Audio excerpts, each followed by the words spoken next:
पंजाब के मसले क्या हैं? आरडीएफ है, जो एनएचएम है, जो भी पैसा पंजाब का यहाँ पे रुका पड़ा है उसके लिए आवाज भी उठाएंगे और पंजाब की आवाज जो है, पंजाब के लोगों की आवाज जो है वो संसद में गूंजेगी। हाँ जी, स्पीकर के नाम पे कोई सहमति? ये मैं तो देखो, मैं तो मेंबर नहीं हूँ, लेकिन इस पे अभी बैठ के विचार करने के बाद ही बता। इनका जो ये रवैया है इससे बिल्कुल स्पष्ट है कि 63 सीट वो हारे। उत्तर प्रदेश की जनता ने इनका बुलडोजर को रोका, लेकिन इसके बावजूद वही रवैया लेकर ये पार्लियामेंट में आए। एक परंपरा है कि स्पीकर पोस्ट रूलिंग रेजिम के पास रहेगा और डिप्टी स्पीकर पोस्ट ऑपोजिशन के पास। तो ऑपोजिशन ने, इंडिया प्लेटफॉर्म ने सुझाव दिया, हम आपका समर्थन करेंगे, लेकिन आप गारंटी दीजिए डिप्टी स्पीकर का इस बार होगा और जो होगा वो ऑपोजिशन का होगा। ये तो सीधी बात है, ये तो हमारा परंपरा है। 2019 में उन्होंने तोड़कर किसी को भी नहीं बनाया, अब वो दोबारा ये बुलडोजर चलाने का प्रयास कर रहे हैं।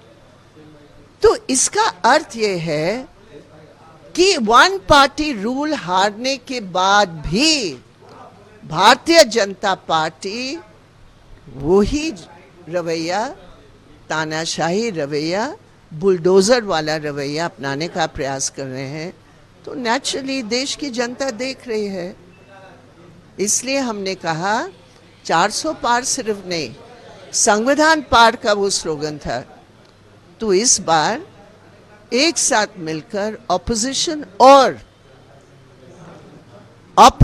सिर्फ पार्लियामेंट में नहीं, जो आम जनता है भारत के, वो इसका जवाब देंगे।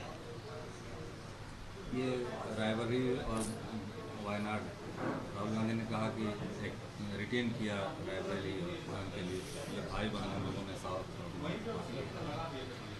अब ये भाई बहन का फैसला है, ये इनका पार्टी का फैसला है। ये अच्छा होता कि जब वो वायनाड लड़ रहे थे, अगर वो बोलते कि भाई ये संभावना है कि हम रायबरेली भी लड़ेंगे, क्योंकि वो तो फैसला हो चुका था, लेकिन इन्होंने छिपाया था। खैर, ये तो उनकी राजनीतिक समझ है, कोई भी 2 सीट या 3 सीट भी लड़ सकते हैं। जहाँ तक एलडीएफ का सवाल है, अभी तक हम लोगों ने अपने कैंडिडेट को तय नहीं किया। ये सीपीआई के हिस्सा में है, हमारी जो गठबंधन है केरल में, उसके हिसाब से जब वो तय करेंगे तो वो ऐलान होगा। नहीं, उनका अधिकार है, उसमें हमें कुछ नहीं कहना। और ये जो विधानसभा की स्ट्रैटेजी बनाई है भाजपा ने, और हिमंत शर्मा बोल रहे हैं, इन्होंने ये पूरे सांप्रदायिक ध्रुवीकरण की रणनीति लोकसभा चुनाव में अपनाए प्रधानमंत्री के नेतृत्व में, और जिस सीट पर प्रधानमंत्री ने सांप्रदायिक प्रचार किया और मंगलसूत्र की बात की, लोगों को पूरे ध्रुवीकरण करने का प्रयास किया सांप्रदायिक रूप पर, वो सीट वो हारे।